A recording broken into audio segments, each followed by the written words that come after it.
Right. So I think we are live. Yes, we are. Welcome, everybody. Welcome to this beautiful edition of YA Festival organized by Cartu. We are here together this beautiful evening with author Kathleen Glasgow. Hello, welcome. Hi. Thank you so much for coming. This is awesome. I can't wait to chat with you.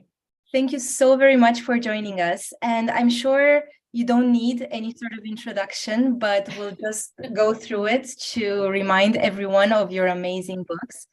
So if any reminder is needed, Kathleen Glasgow is a best-selling author and her books have been translated in over 30 countries. And we're very, very excited to be one of those countries. And her books, such as Girl in Pieces or How to Make Friends with the Dark, or or You'd Be Home Now. Oh, I have that one. I'll just wait for you to reveal it. Or The Agathas. These books have been translated into Romanian, yay, by Storia Publishing House. So if you prefer reading them in Romanian, there's also that option. And I'm sure today will be an incredible conversation, just like your books are incredible, Kathleen. So I'm very, very excited for that. And we have so many people here. Yay.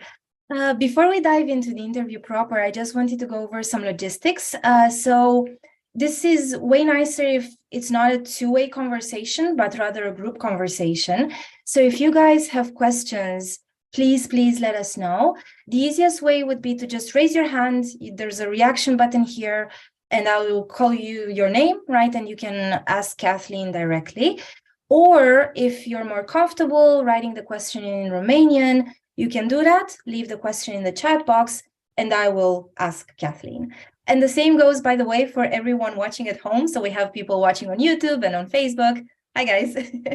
And if you have questions, just, write them in the chat boxes and we can sort them out there. All right, so let's get this party started.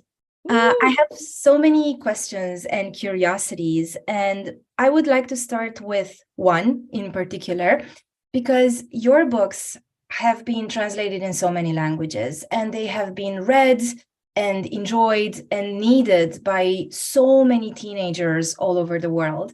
And my first question would be, when you were a teenager, what were those books that helped you? And what were maybe your reading preferences and habits as a teen? So I want to thank everyone for reading my books. That really means a lot to me, and for everyone who sends me messages and letters. Knowing that your book has reached people and sometimes touched them in like a truly profound way is like one of the best things about being a writer. So thank you so much for reading my books and enjoying the stories.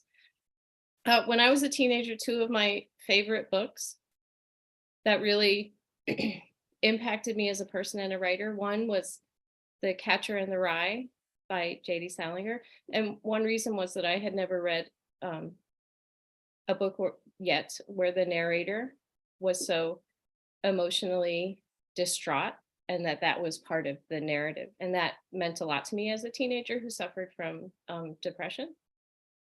And the other book is somewhat similar. It was The Bell Jar by Sylvia Plath. And those were two of the, I think, my early Hallmark reads as a teenager that really affected me, and also let me know that, wait, I could write about the way that I'm feeling.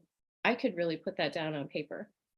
And I also, when I was a teenager, I read a lot of horror. I read a lot of Stephen King because I'm very interested in like dark things and scary things. And so I read a lot of Stephen King. But I initially started my writing career thinking that I was going to be a poet. So the whole writing a novel thing, like starting with Girl in Pieces, was kind of an accident. All right. Tell us a bit about that accident. So how did you go from poetry to prose, and what was that whole experience like? Well, I always liked reading, and I always wanted to be a writer from the time that I was small because I loved books so much, and it never occurred to me that I couldn't be the one who was writing those stories. And I had a very supportive mother who was like, you know, when I said I want to be a writer, she was like, that's great. And bought me like a typewriter and then a word processor and then a laptop. And so someone who was never told me like that's not something I couldn't do or like make a life out of. And I thought that I would be a poet. So I was writing poetry. I ended up going to school to study poetry. I was publishing poems in magazines. And I didn't really address my life as a teenager in poetry, and that my life as a teenager was one of self-harm and depression. I had kind of gotten myself to a point in my life where I was in my late 20s and I'm like, I have a job, I have a college degree, I'm publishing my poems, I'm in like a very stable spot. But I was riding the bus one day and a girl sat down next to me and she was about 15. And I saw that she had scars on her arm. And seeing that really brought me back to who I was when I was 15. And she got off at the next stop, but I thought about her for weeks afterward and how I should have said that she wasn't alone, right? That I'm you and you are me and we're in this together. And because I'm a writer and I give myself tasks, I thought I think I'm really going to write about this and what it was like to be that girl at that age. But I don't want to write about me necessarily. And I did not know how to write a novel. I had never written a novel. And now that I've written 5, I know that technically every time you start writing a novel, you never know how to write that novel. That novel will tell you how it wants to be written after a couple of drafts. So I like to say that I sat down and I started writing a 400-page letter to that girl and kids like her who felt like that. And I didn't have a structure and I didn't have an idea. I just wanted to put my thoughts and feelings into this fictional character. So Charlie's story is her own, but she shares a lot of my thoughts and feelings about what she's going through. And it was an accident, and I never expected anyone to read it. And I never thought that it would be published because, you know, I was a poet. That's a very quiet life. They don't really tell you about literary agents or things like that. You just kind of write your poems and hope for the best. And that was a long process of 9 years of just writing this thing that was only really a task and a project for me to see where it would go and what would happen with it. And everything that happened with it afterwards was it was sort of an accident. I met a literary agent who liked it at a conference because I thought I should go see what people think about this book and take a workshop. And then things kind of took off from there. So I'm still very much educating myself about what the life of a writer is in many ways, like particularly a novelist. I was really happy writing You'd Be Home Now, though, because if you've read that book, I got to put a little bit of poetry into Miseducated's social media posts, and I was very happy to go back to that.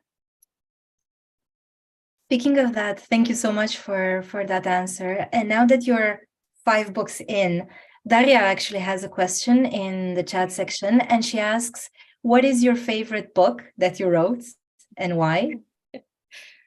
I get that question a lot, and I usually answer with asking me that is like asking me which one of my children is my favorite. And I will tell you that whichever one is in the room with me at the time is my favorite. That's what I will tell them.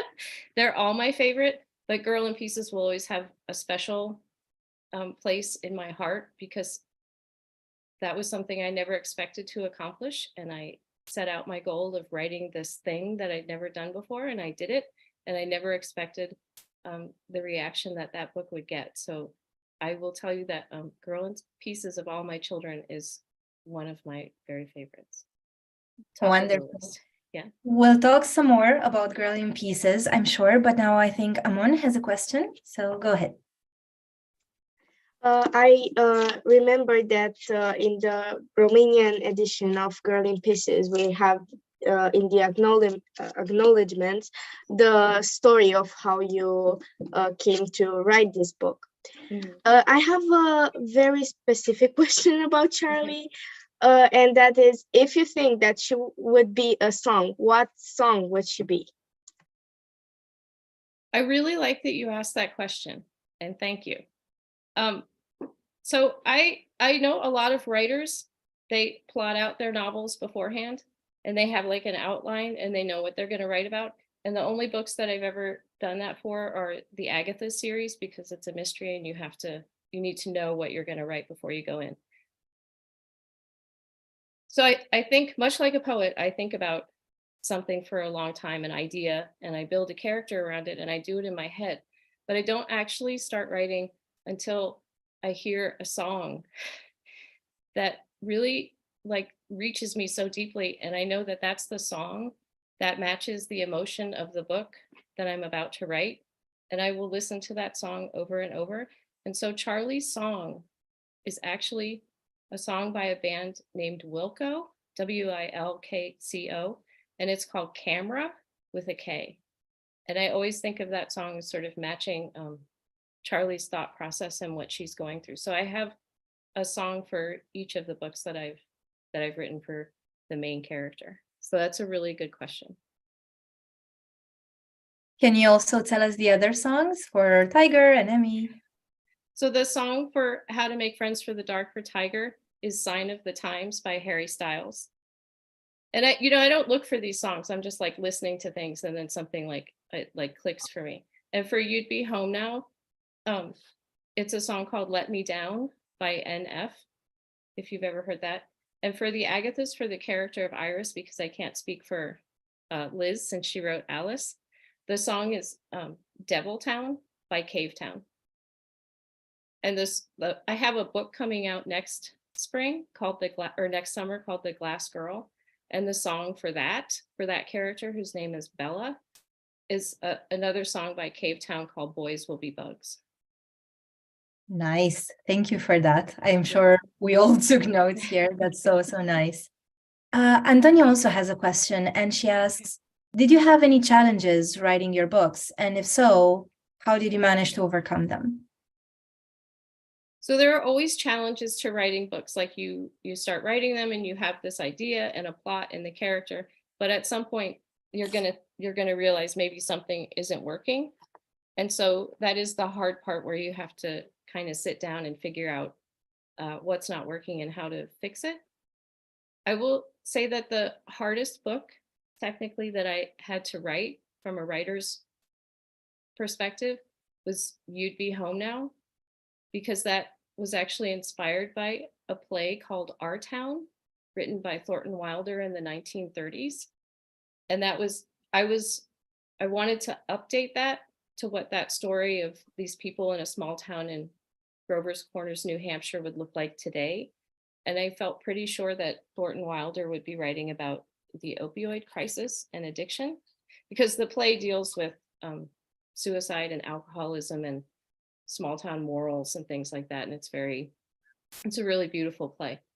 But that was the hardest book that I've had to write from a structural and writerly point of view, because at some point I had to stop thinking about the play, and I had to let the book be the book and let the characters be their own characters and not characters that were inspired by characters in a play.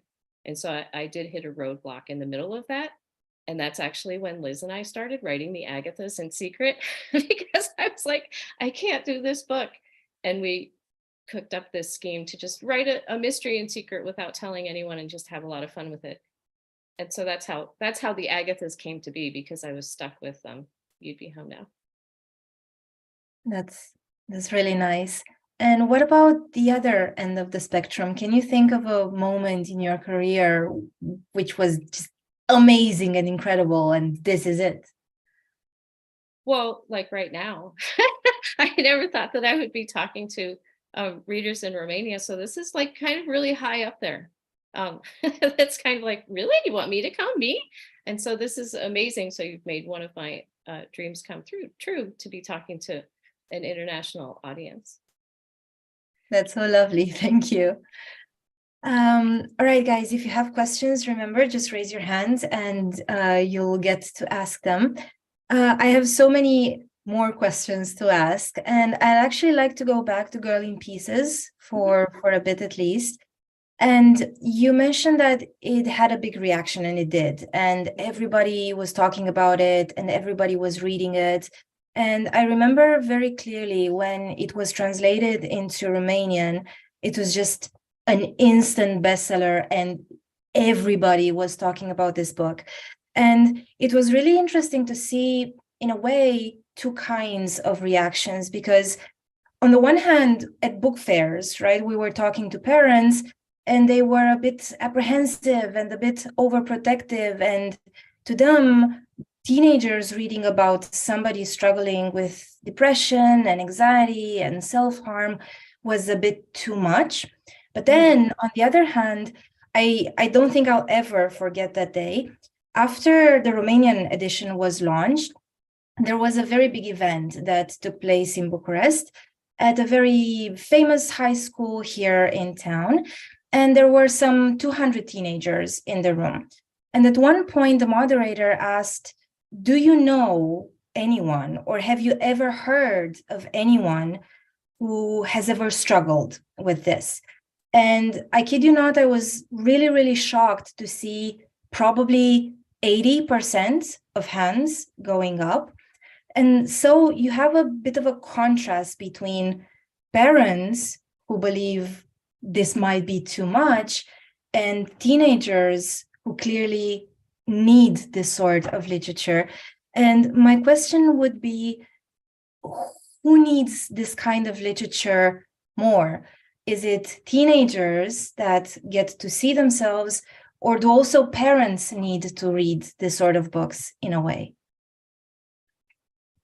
I think that that's a really good question, and it's one that I think about a lot.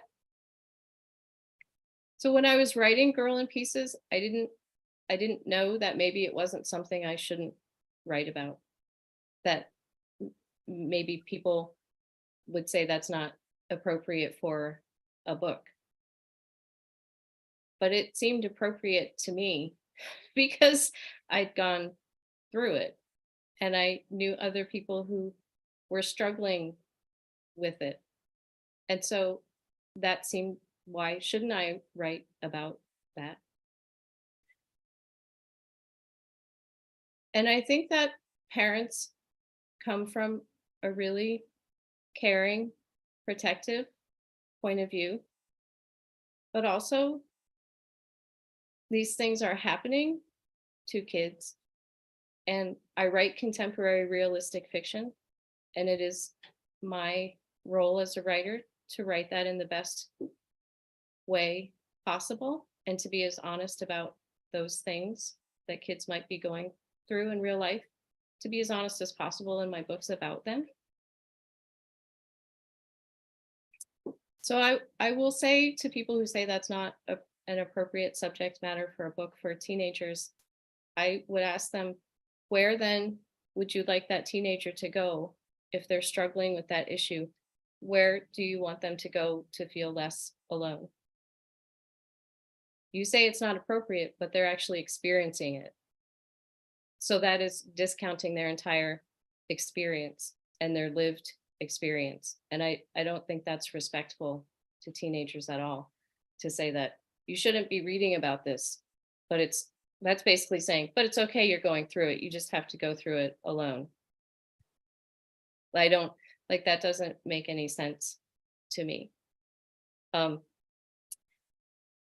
So I actually hear a lot from adult readers who usually tell me, I wish that I'd had a book like Girl in Pieces when I was a teenager, and I would have felt less alone and less not normal. I would have had like this character with me to like help me and pull me through. And they thank me for writing it. So the readership for Girl in Pieces actually is teens and adults. So I think that you should let teens read what they want to read.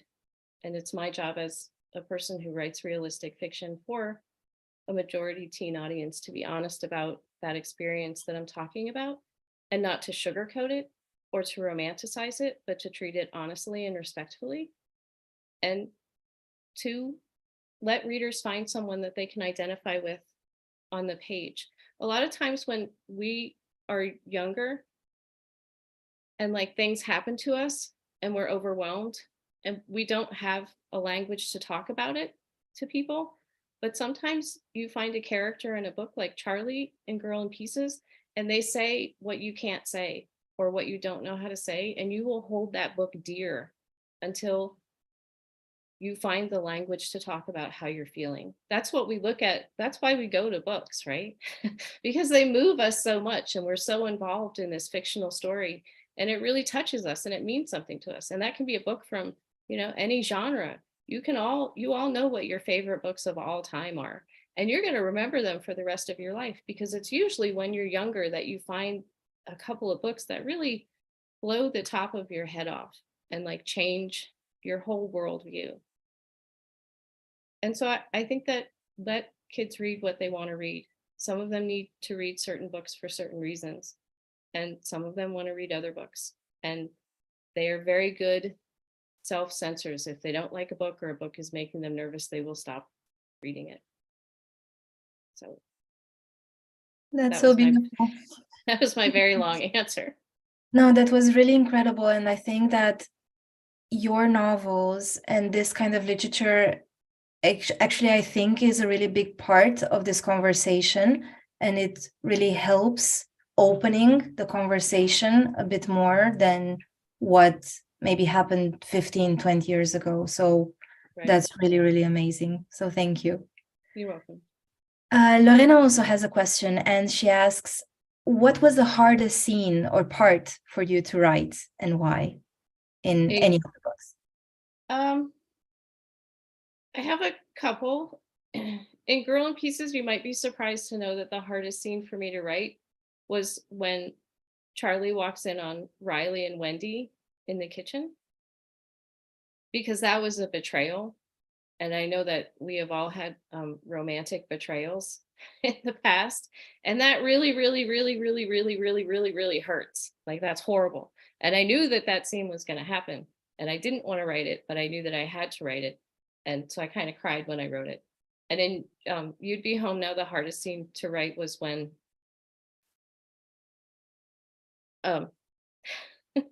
when Joey's in the car and they're going to rehab after they found him, and he says, I don't want to live this life anymore. Because I am also in recovery from addiction, and there is a moment that you reach like this plateau where you can't go any farther down and you don't see a way up, where you just feel like that's it. There's nothing left for you. And so that was a difficult scene for me to write. I will say that all of How to Make Friends with the Dark was difficult to write, because, you know, that's a grief book about a girl losing her mother.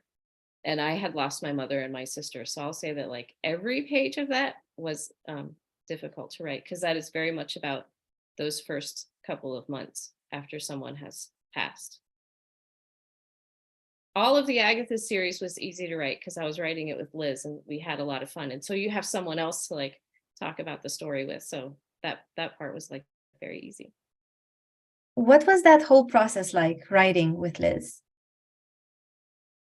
Well, Liz's first book had just come out, and it's called The Lucky Ones. And it's about the aftermath of a school shooting. And it's a totally beautiful book. And we have the same editor and publishing house. So I had met her and I loved the book. And her book came out, and it was right when everything shut down because of the pandemic.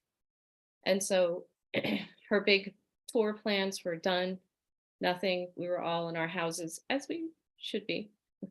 And she really needed something just to keep going like every day. And so she's like, I really wish I could write something that was a little bit more fun, because The Lucky Ones took a lot out of me. And I was like, well, what would you write if it was fun? She's like, well, I really love mystery. I love Agatha Christie. And I was like, oh, I really like true crime. Like, not glorifying the victims, but more the procedural aspects of how you find out how a crime was committed. And so we just started talking about our love of that. And then she said, you want to try it? Like, not tell anyone, but just write to write, and not write anything for because you're under contract and stuff like that. And I was like, yeah, because I'm really stuck in this book. Like, let's try it. And we came up with this plot. We did it really quickly. And we agreed that we would have like 2 points of view, Alice and Iris, and she was Alice and I was Iris. And we came up with our spreadsheet of the plot. And then we just agreed, we're going to write this, we're going to make it fun. We're not going to worry about anything. Things can be like an adventure and a little outlandish, but it's mostly going to be the friendship between these 2 very different girls. And so she would write an Alice chapter in a day. We agreed to keep them under 10 pages, email it to me because she lives in a different state. And then I would get it and I would write Iris's response chapter in a couple hours and send it to her. And we had like almost a whole draft in like 2 months. And then that's when I found out that Liz was a lot like her Alice character in real life, because I thought we were just writing it in secret and nothing would ever come of it, because who would buy a mystery from like us? We write really sad contemporary books. But she had told her agent and her agent really liked it. And then they showed it to our editor who really loved it. And then suddenly we were writing this mystery. And that's how it happened. And that was a very happy accident. So That's awesome. Yeah. Ilinka, you also have a question, I believe. So first, I'm so glad to meet you and get to ask you a question. And I wanted to ask, because you said a lot that you see yourself through Charlie and that you have similar experiences. How do you feel about being so open to your books about your self-harm struggles and depression and everything else? It is nice to meet you as well. And thank you for asking that great question. So I definitely don't think that authors need to share or be open about if they've gone through something similar as a character in their book did, like that's their own business. For Girl in Pieces, I was okay with sharing my experiences with self-harm and depression if people asked about them, because I have scars. Like I have scars to this day. I can't hide it. Like that's just me. I still have them. So I was okay with being open about that, because in some ways I think that might help someone who's read the book or who is struggling to look at me and say, well, she went through this too, and she's still there all those years later. She's still there. And that could be me. I can still be here in like 20, 30 years, if that makes sense. So I don't mind talking about that. And some of my, I wrote a book about grief because I was thinking a lot about my mother and my sister. And I wrote You'd Be Home Now based on this play, but I also thought a little bit about my own recovery process and addiction. And it's okay to write about things that have happened to you in real life. You don't have to talk about them as an author, but it's okay to think about them and put them into a fictional world, because the fiction that you're going to create is not linear to how you experience that thing. The characters are going to take over and they have to have their own story. And as a writer, your job is to make that a really, really good story that will reach people and touch them. So it's okay with me if people ask me about my experiences, I think that's okay. I feel comfortable with it. Other authors might not, and I think that's fine too. We also have a bit of a follow-up question on that. So we have a question that asks, what do you hope readers will take away from your books?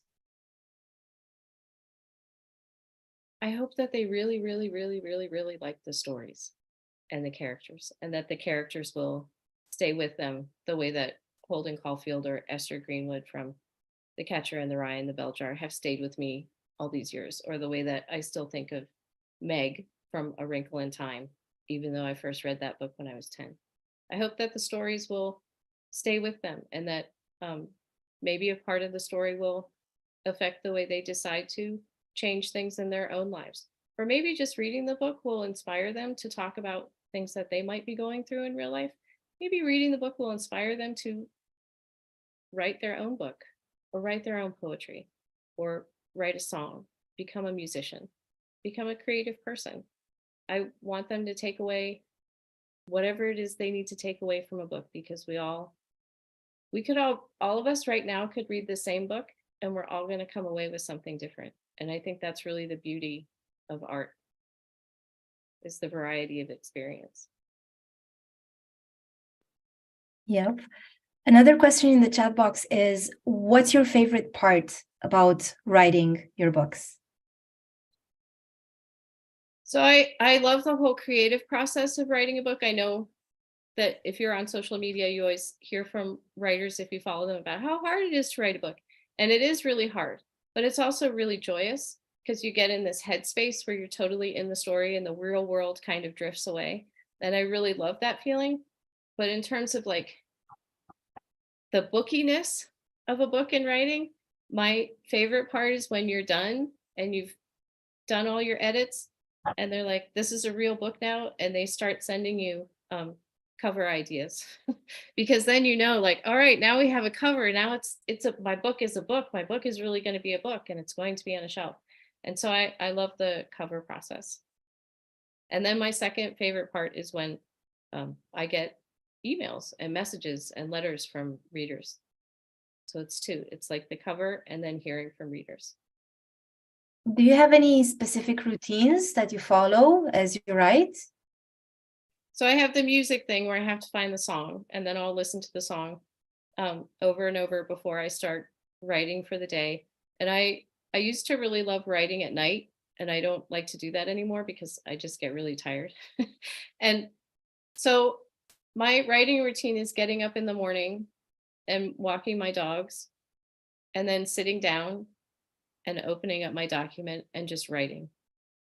Because I think the hardest part for people, especially when they're starting to write, you have all these ideas and you don't know how to start. And I will tell you that my number one writing advice to you is just to sit down and start putting words down. Because once you do, things will click into place. But no one's going to write that book but you. You might have all these ideas in your head, like, I will write this book and then it will get published and I will make all this money and I will be famous. But none of that is going to happen unless you sit down and actually start writing the book. So I have a very plain writing process where I do my stuff in the morning and then I sit down and just start writing for at least like a couple hours a day. Not every day, because I like to go to the movies and do fun things. But, you know, write for a couple hours when I need to. And Konstantina also has a follow-up question on that. How can you make a book better? So once you have a first draft, then what happens? So like I said before, for the books that I write by myself, I don't necessarily plot them out beforehand or write anything down. I have an idea and I build a character around that idea, and then I sit down. And very much like a poet, I will just write whatever comes into my head, following the idea and the character that I've built out in my head until I get to 300 pages. And then I have a first draft. And then I have a lot to work with. Then you can go back and you can start revising. And by rereading it, sometimes you'll figure out what the story was actually supposed to be about. Because sometimes when you start writing a story, you have an idea and you're like, I'm going to stick to this, and this is what the plot is going to be. But subconsciously, there's really something else that you wanted to write about that maybe you were a little afraid to write about. And when you have pages down and you go back and revise, those ideas, those subconscious ideas, you'll see have actually come out on the page. And you'll say, oh, that's really what this book is about. And you'll see characters who don't belong there anymore, and you'll know that you need to tighten your setting. I love the revision process once you have pages down, because you have so much to work with. Like, there's your book. Go back and polish it up, you know, fix up your characters, fix the dialogue, make sure that your setting is there. See if there are like plot holes. Sometimes there are plot holes. I like to say that Girl in Pieces, writing that was more like a very long sustained vibe. And then my editor, after it sold, was like, okay, we need a little bit of plot here too. And so I had to put in, you know, I had to really work on the plot for that. So, and that's why having other friends who are also writers can help you is that they can look at your work and they can recognize where things need to be polished and revised, whereas you can't see it because you're too close to the material. And as a bit of a follow-up on that, if you can share, was there any scene in any of the books that didn't make the cut, so that didn't live through revision, but that really stood out to you, or that was somehow more prominent, or so some... when I was writing Girl in Pieces, which went through before it was bought for publication, there were 13 drafts, and there was a lot of backstory for the character of Riley that explained how he got to be Riley. I think that was probably about like 50 to 75 pages. And after they bought the book, which originally had the title of The Tender Kit, it was not called Girl in Pieces. My editor changed the title. My editor, who I love, said, I don't want to know this about Riley. Riley is bad and he's manipulative, and I don't want to know his backstory. So we're going to take that out. And, you know, she was absolutely correct. Me writing all that backstory for Riley was me working it out as a writer and needing to know the background of a character. But sometimes on the page, the reader doesn't need to know all that background. You don't need to know. It was just me working it out. Like, I know some writers do intensive biographies for each character, including like their astrological sign and what they got for their birthday present when they were 4. And none of that makes it into the book, but it can help the writer as they're crafting the character. So that didn't make it in. And then You'd Be Home Now, there was a very huge house fire halfway through the book. And my editor was like, again, Kathleen, this doesn't belong here. It's too much. It's just you doing your thing, and we're taking that out. And I was like, okay, because I told you, like, I will put like everything in the kitchen sink in a book. And my editor is very good at being like, you know, picking them out and being like, no, no, no, no. And I trust her every single time.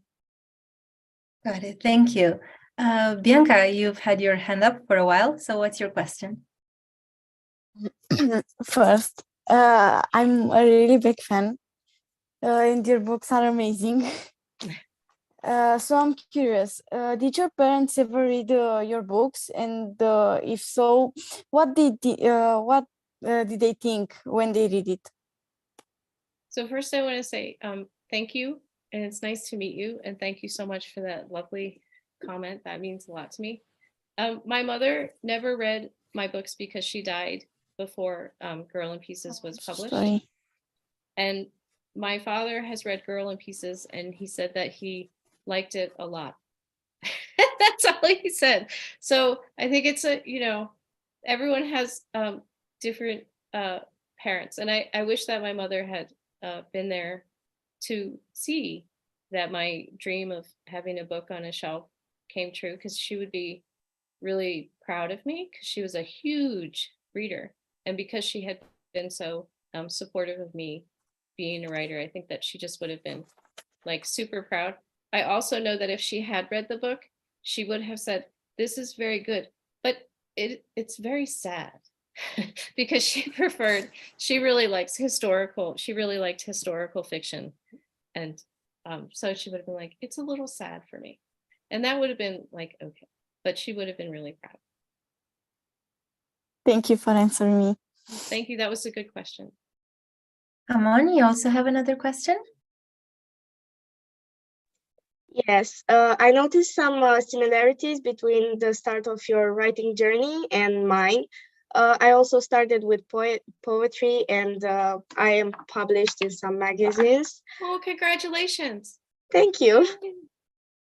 But now I'm trying to read a book. Do you have any tips for younger writers?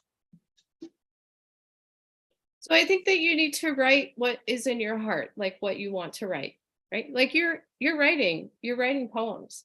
And I think that if you're going to make the switch to a novel, you just write down that whole story like I did, because all novels need a little bit of poetry in them, and all poems need a little bit of like narrative in them and a story. And so I think they are very closely linked. Like I said, I think the hardest part about starting to write, like if you're writing a novel, is like sitting down and doing it. And so you will figure out what process works best for you. Like maybe you're that person, if you want to write a novel, where putting everything on Post-it notes on the wall, chapter by chapter, helps you stay focused and on task. Because then you're like, I'm going to write 10 pages today, chapter 1. That's what happens in chapter 1.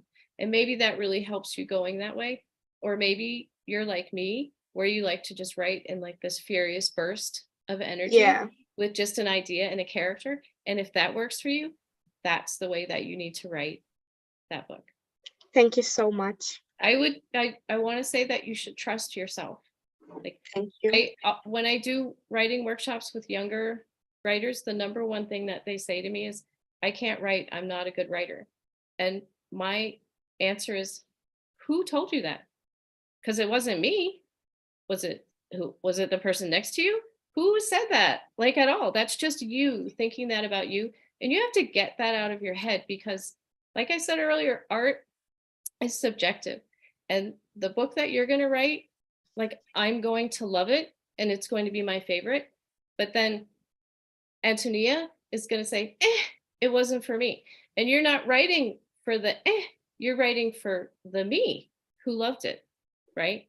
That's the audience that you want to reach. And so all this good and bad, like get it out of your head. You have to get out of your own way.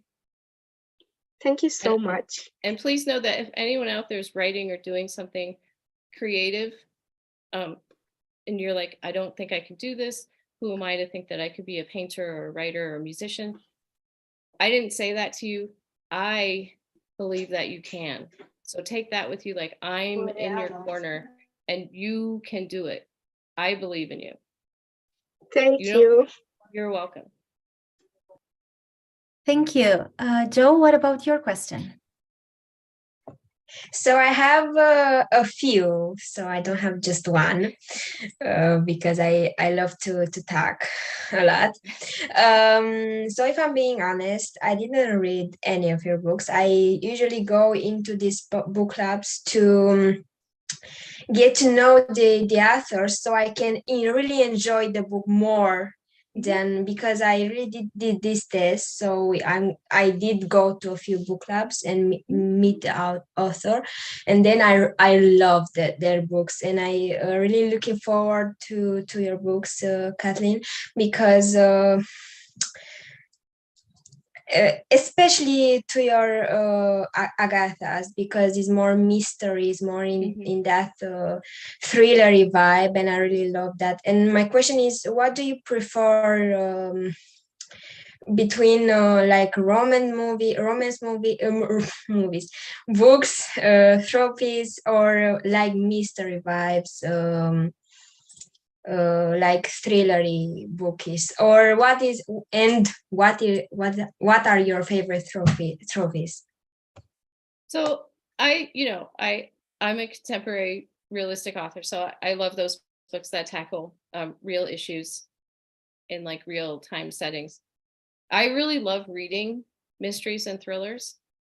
I think that the people who exclusively write mystery and thrillers are exquisite writers. Like if you've read like E. Lockhart, like Family of Liars and We Were Liars, and like Karen McManus, like they are so like good at that. And like plot twists, like those are chef's kiss, pristine books. And when I was writing with Liz, we're like, okay, well, we'll try, we wrote it in secret. We'll try it because we love reading them.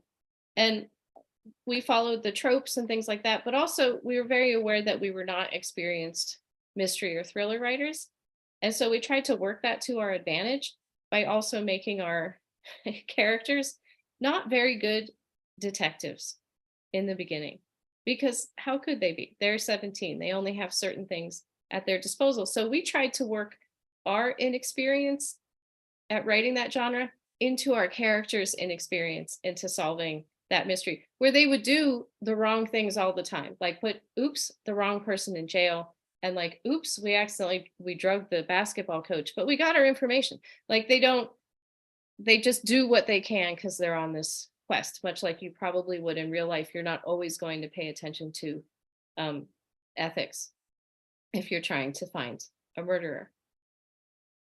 So I really love reading thrillers and mysteries. I would say that beyond like contemporary fiction, that's my favorite genre to read, is thrillers and mysteries, because you know there's something new on every page. You don't know what's going to happen. And also sometimes if you're gonna write mystery and thrillers, there's always going to be people who figure out like who did it like very early on.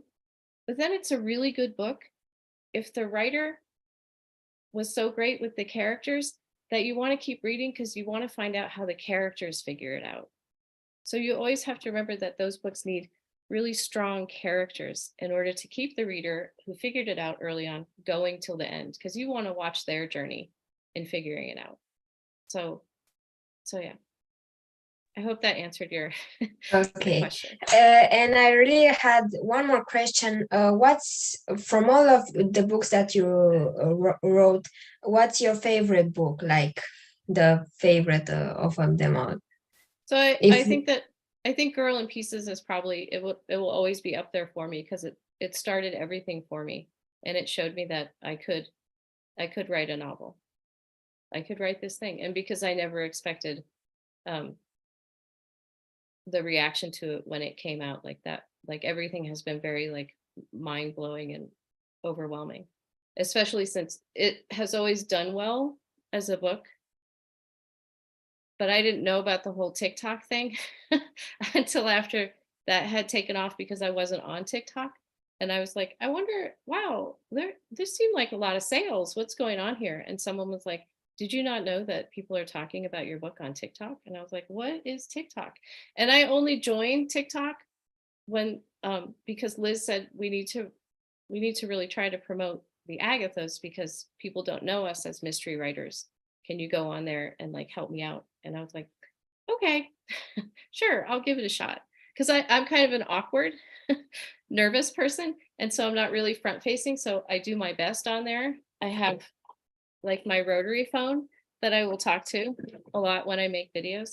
But I think that TikTok is a great place for books. And I'm really glad that readers are finding each other and discovering like older books that they didn't have a chance to read when they first came out. Like, I think that's like an absolutely fabulous thing, readers talking to readers. And one last question. I heard that a lot of your readers really cried at your books, and I wondered if you, when you wrote them, if you had that strong emotion that you represented in the book, like you had like almost cried when you wrote those.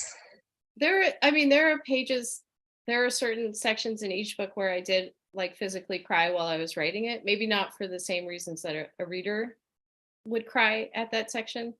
Because I mean, books affect people differently. Like they're very sad books. But I find sad books comforting. I like reading really sad books. I really loved reading A Little Life, which is an incredibly sad and tragic book. I have just always loved sad books, and so I will write them as long as I can. And I think it's good to cry, and I think it's good when like a book or a song or a movie makes you cry, because it's kind of good to get out those feelings that maybe you have all pent up inside. And if art can be that thing that helps you get that out a little bit, then I think that's really beautiful. Like I will go to a museum and look at a painting on a wall, and sometimes it will touch me so much that I will have tears streaming down my face, and I'm not ashamed. So cry it out, read that sad book, get your cry out, listen to your favorite song that makes you cry all the time if you want to. We shouldn't be ashamed of like feeling overwhelming emotion. That's just being human. Thank you so much for your answers. That was so beautiful. Thank you. Hadassah, you also have a question, I think. Yes. So first I want to say Thank you so much for doing this. I appreciate it so much. Not a lot of authors would do this.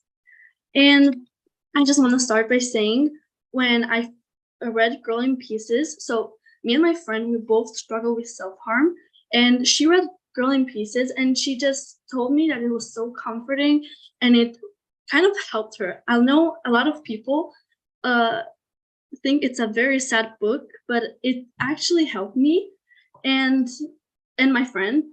So my first question, I have two questions, is when did you actually realize that this was going to be your future, like writing? I know you always wanted to be an author, but when did you realize that, oh, this is what I'm going to do for the rest of my life, this is my future? So first, it's very nice to meet you, and that's a great question, and thank you for sharing a little bit of your story with me and your friend's story. So take care with yourself. And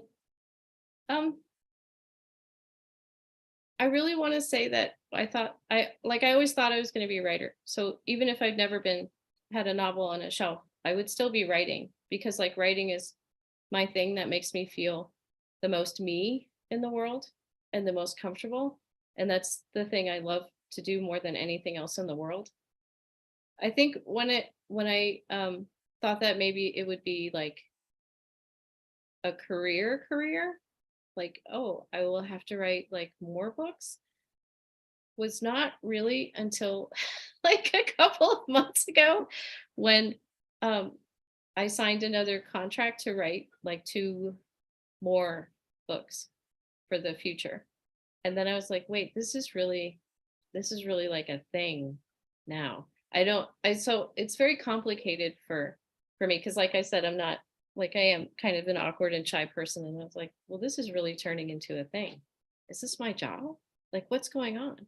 Because I like to think of writing as fun and not really a business. And I think I didn't really think about that until like last year, like, oh, now it's like it is a career. And so I'm just not going to think of it as a career anymore. I need to only think about it as a creative thing that I do, so that it's easier for me to write. And I want to go back to what you said about you and your friend, like Girl in Pieces is a sad book, but also she found like comfort in it. And I just think that's a really like a beautiful thing about reading, is that you can find like comfort in this book that is really, really quite sad. And like, that's okay. Like, that's a cool thing. So I'm glad that you both were touched by the book and found some comfort in it. Thank you. And my second question is, it's actually not really a question, but it is. So I wrote 3 books, but I didn't publish them. So because my parents and like my whole family doesn't want me to be an author, they want me to be a lawyer or a doctor, because all my family did like so many colleges and they went to Harvard, Princeton, all those big colleges, and they just expect me to do the same. They're like, you can't earn money from being an author, but it's not, I don't want to earn money. I just want to do what I love. And just, can you give me some tips on how to explain that to them? Because I'm just so scared to tell them this. So one, I will say, I don't want your parents to call me up and yell at me, but I will tell you, I have always had other jobs, and I am still a writer, because sometimes there will be some writers will make like tons and tons of money, there's like millions of dollars, and that is the rare exception. So you usually need another job. But if writing is the thing that makes you, like it does me, the most happy and the most you that you can feel in the world, then I think that that's what you need to tell your parents. And you can say, I will go and take these classes and I will always have a job and support myself. But my dream in life is to be a novelist with a book in a library or a book in a bookstore. And I'm going to write, because I know plenty of people who are doctors and lawyers who are also novelists and are doing quite well at it. And you can do both. And you need to tell your parents that you need to satisfy what's in your heart so that you are a happier person on this earth. And that the world needs artists. The world needs writers, and we need musicians, and we need visual artists, because those are the people that we turn to in times of crisis. Like if something in a country happens that is devastating, what's the first thing people do? They gather for a vigil and they sing a song. They ask a poet to write a poem, and we all listen and respect that. So you just need to tell your parents it's in your heart, and that you'll take care of yourself, and you'll have a job, and you will feed yourself, but that you're a writer, and that's what you were put here to do. Thank you very much. It really means so much to me. And Yes. I believe in you. So you've written 3 books. That's amazing. Like, that's like completely amazing to me. Thank you. Thank you, Hadassah. Ilinka, what about your question?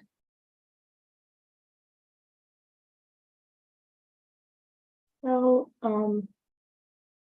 you said it yourself that the book is really popular on social media, and as an example, I found about it on TikTok about the start of last year, and I also wrote about it on Instagram and other platforms. And I wanted to ask if by this book becoming so popular and so well known, does the experience that you wrote about and does the contents of the book feel as personal as they felt when you wrote it, or does the experience get a little bit more impersonal as time passes and as it becomes more popular?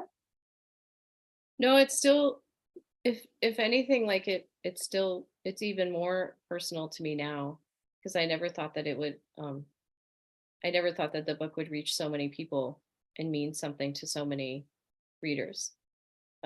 So I love that people discover the book and that it means a lot to them, and that in turn means a lot to me, because that's kind of rare as an author to reach that level of having so many people talking about your book in like positive and sometimes negative ways, but that's to be expected.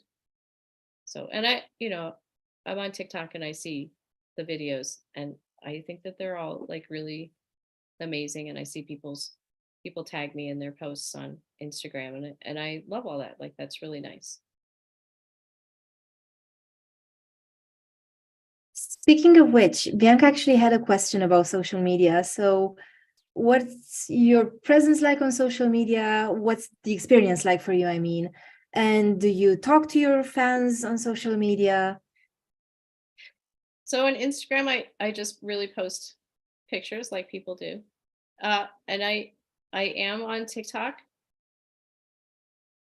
and I'm not really very good at doing the videos where you just talk to readers. I'm much better at doing lip sync narration and using, like I said, my rotary phone if you go over there. And so I try to keep it a little bit lighter on TikTok because, I have a responsibility to not romanticize anything in my books. So I don't like to make fun of the content or like treat the content lightly. And I try to respond to people's comments in the posts on my video in a very like respectful and thankful manner. Like, that means a lot to me that you would comment on a post. And so I'm going to go on there and I'm going to say thank you. And if you tell me that you're struggling, I'm going to tell you to take care with yourself because I want you to take care with yourself. And sometimes I'm going to give you a resource. And if I have a reader on TikTok who says, I'm struggling and I really want to read this book, but I'm nervous too, I am going to tell you, if you are nervous or scared about reading a book, that book might not be the right fit for you right now. And there are other books that you could read instead. So try another book. You do not have to read a book that makes you nervous just because it seems like everyone else is reading it. You have to take care of yourself first. But you're all welcome to go follow me on TikTok and you'll see what you can go like watch my awkward little videos. I think I ate some potato chips in the last video. So. That's awesome. We have a bit of time for some more questions, and I'll go for a light question and a not so light question. The light question comes from Adelina, and she wants to know when your birthday is and what your sign is, because she's passionate about it. My birthday is April 12th, and I'm in Aries. Right, so your birthday wasn't too long ago, so happy birthday. Thank you. Yay! Yay! And we also have another question, and I really find it really interesting. So now that you've written many books and your books are full of helpful resources, but you've also met with so many people, was there anything really surprising that you found out throughout this whole creative process? What do you mean by surprising? So anything that maybe you didn't expect to uncover, as you know, far as stories go, or so this woman sent me a message on Facebook, and she said, I'm 64 years old and I live in Canada, and I never read a book about self-harm before I found your book, and that was me when I was 13. And I've been hiding ever since then. And tomorrow I'm going to wear short sleeves for the first time. And I wish I'd had that book when I was 13. I would have been wearing short sleeves from like that day. And I was just like, oh my God, that, like, I cried. Like, that was really, those things are surprising to me. And that's what I mean about when you're writing your book, you're writing to that person. Like, that's why you do what you do, is to reach people and to write a really good story that they love and that maybe opens something up in their life about themselves. And so when you're writing, that's who you're writing for. And so that was, I will never forget that. That was like the most touching thing ever. That's really special. Thank you for sharing that with us. Bianca, you also have a question? Yes, I have another question. Do you ever read your book reviews? And yes, how do, and if so, how do you deal with bad or good ones? So the reviews, book reviews, are for like readers, and they're not for authors. And so I try not to read them because, like I said, everyone has a different opinion about a book, and it's all valid because your experience reading a book is different, and someone's going to love it.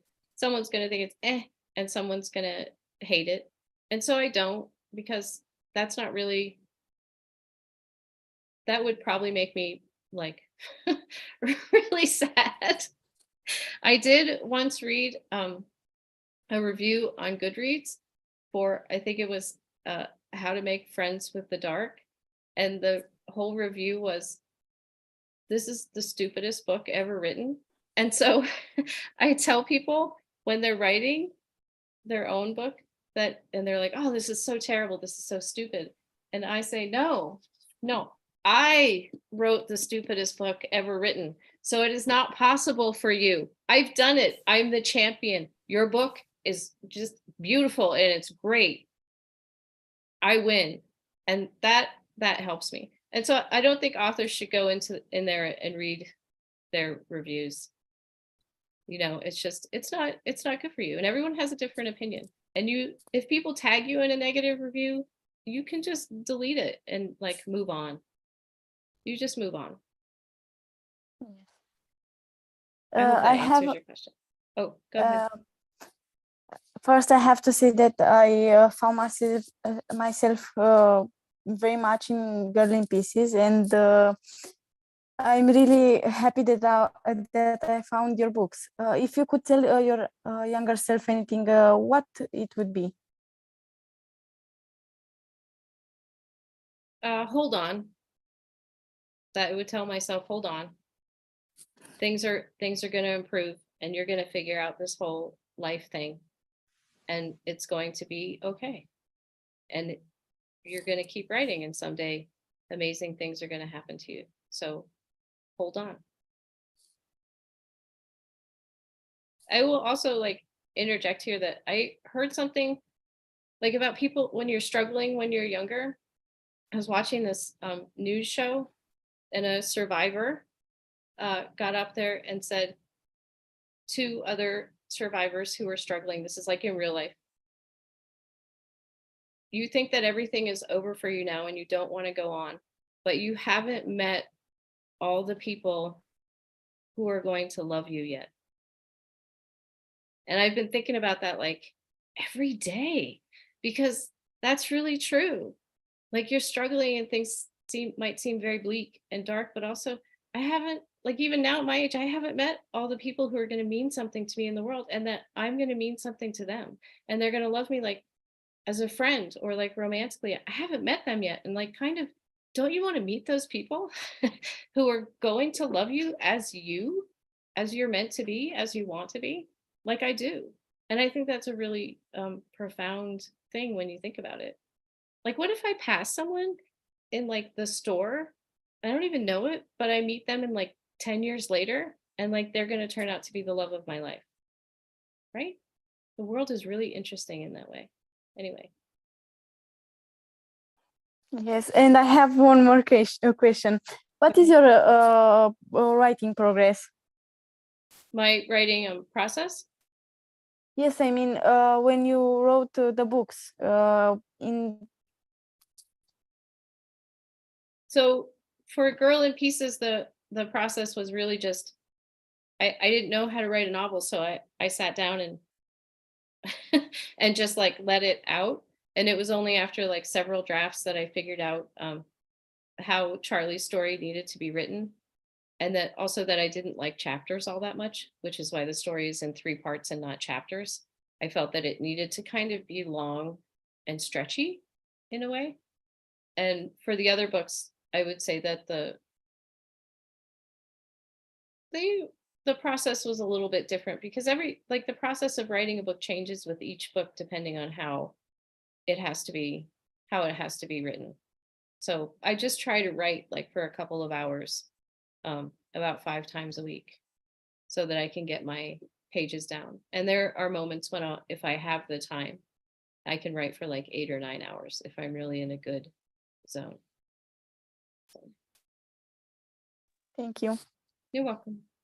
And thank you. And I think, Ilinka, you also have a question, but it will have to be our last question, unfortunately. So let's hear it. Okay, so if I'm allowed another question, because I asked. Yeah, definitely. Go for it. I was talking to a friend about the Girl in Pieces a few days ago, and she told me that it was one of the most, I think she used the word disturbing books she has ever read. Mm-hmm. And she never said that in a bad intention. She liked the book, but she never had any experience, I think, with self-harm. And when she told me that, I was like, well, that was a little bit of my reality, and it was just blank after I heard it. I knew that it wasn't with bad intention, and that I think many people might think that when I've seen some people saying that on social media, and I wanted to ask you, what do you think about it? I mean, people who haven't gone through your struggles and our struggles, saying that it's disturbing. Do you think it's like offensive or? Well, I mean, everyone, they bring their own life experiences and sometimes biases to a book, right? So that person has never experienced that. So it doesn't seem like a thing that you should do to them. Like they can't connect to it in any way. And, that's okay, but you connected to it and it meant something to you. And I would hope that people who have that, who come away with that opinion about my book or any book that relates an experience that they haven't experienced in real life, that it would open them up a little bit more to other people's struggles, and that they would learn to be more empathetic. Like the book doesn't have to touch them, but maybe it will help them ask you someday, like, can you tell me more about this and how you're feeling and how like I can be a better friend to you? Like, I hope that happens. But I know also that it was probably a little bit hurtful for you for that person to say that the book was disturbing. because then that might make you think that like you're disturbing. And I want you to know that you are not disturbing, and that you are a human being who has experienced things, and that you are not in any way, shape, or form a disturbing or offensive individual for the things that you've experienced. And I'm kind of sorry that your friend said that to you. And I want you to know I'm going to be thinking about you for a while and hoping that you're okay. I hope that answers your question.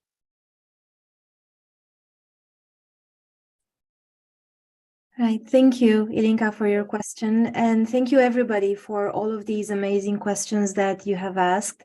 Thank you, Kathleen, for being so awesome and open, and for writing the books that you are writing. So thank you so, so much. Thank you so much for having me. These were really great questions. And I hope that you enjoyed my rambling. So, and I'm really happy to talk to everyone. Like, I love talking to readers, and you all have great questions. We definitely did. And I actually want to end this whole meeting by reading a message that Joe left in the chat box. And it runs something like this. Kathleen is the friend that everybody needs, the comfort place where you can be yourself and you can talk about anything because you know she will hear you. And I believe that throughout this conversation, this became so, so apparent. And that's a perfect description of what you make people feel and think. So thank you so, so much. So thank you so much. And please thank Joe for the comment for me. That was a lovely comment.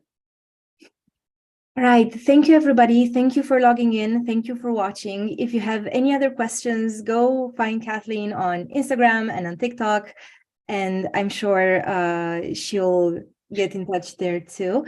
Remember that her books are translated in Romanian at Storia Publishing House, so you can find them there. And we're very much looking forward to meeting everybody again. So have a wonderful evening, and we'll see all of you very soon. Goodbye. Thank you, everyone.